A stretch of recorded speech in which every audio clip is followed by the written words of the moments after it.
crime all over the world is down. You know why? Because they got their criminals into the United States of America. You look at Venezuela, they've emptied their prisons into our country. They come in from the Congo. The Congo's big on emptying their prisons. Should Africans be worried about Donald Trump's presidency?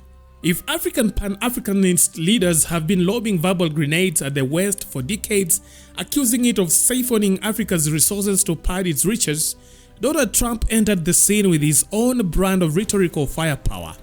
A MAGA missile aimed directly at the immigrant question. And very soon we'll begin the largest deportation operation in American history, even larger than President Dwight Eisenhower, who has the record right now. It is a tit-for-tat diplomacy on steroids.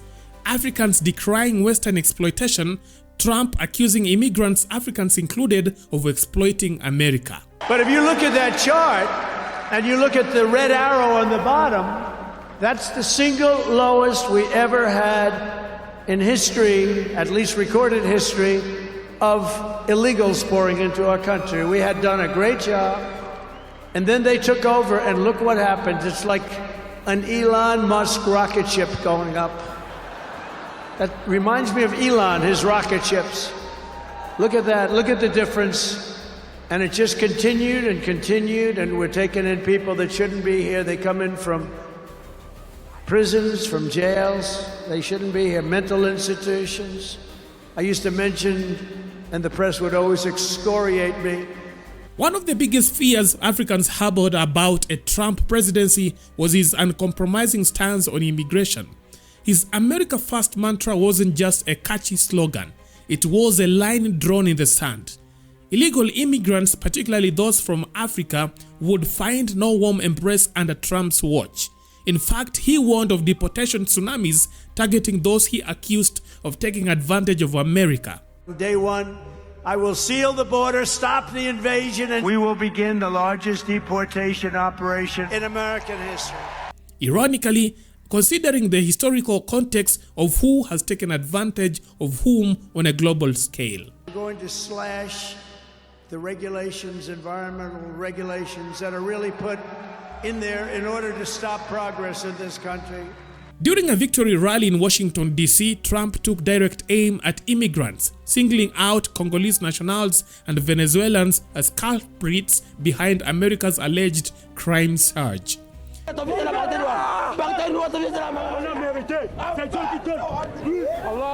His rhetoric was blistering. African criminals, he claimed, were so ferocious they made American lawbreakers seem like altar boys. If I headed up any of the countries, I know most of those guys are smart. They're leaders. They are smart, streetwise people.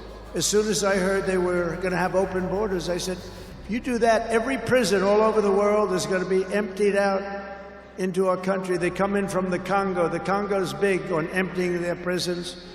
The only thing good about it is they make our criminals look like really nice people.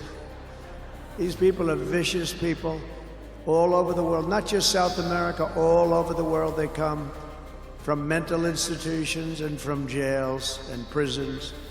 With our actions tomorrow, my administration will deliver justice for every family whose loved one has been stolen from them by migrant crime, including Laken Riley, Rachel Morin, Jocelyn Nungari, Kayla Hamilton, and every other precious American soul that we have lost to these animals that are probably worse that we allowed in. But we will quickly reestablish control of our sovereign territory and borders.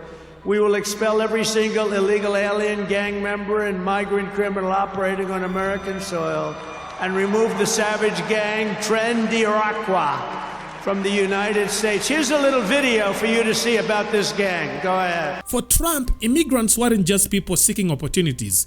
They were an existential threat to his vision of a crime-free, job-rich, America for Americans utopia. To the numbers of crime that we're already going through the roof, and it's something that you wouldn't even believe. Do you remember I did the debate, and I had David Muir from ABC saying, no, crime has gone down. I said, no.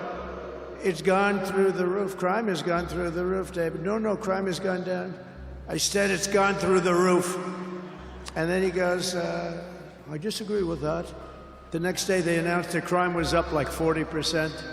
This guy is, the whole thing is it's so bad. You can't even imagine how anybody could be for these things of, think of it, open borders, prisons and mental institutions, men playing in women's sports, transgender for everyone.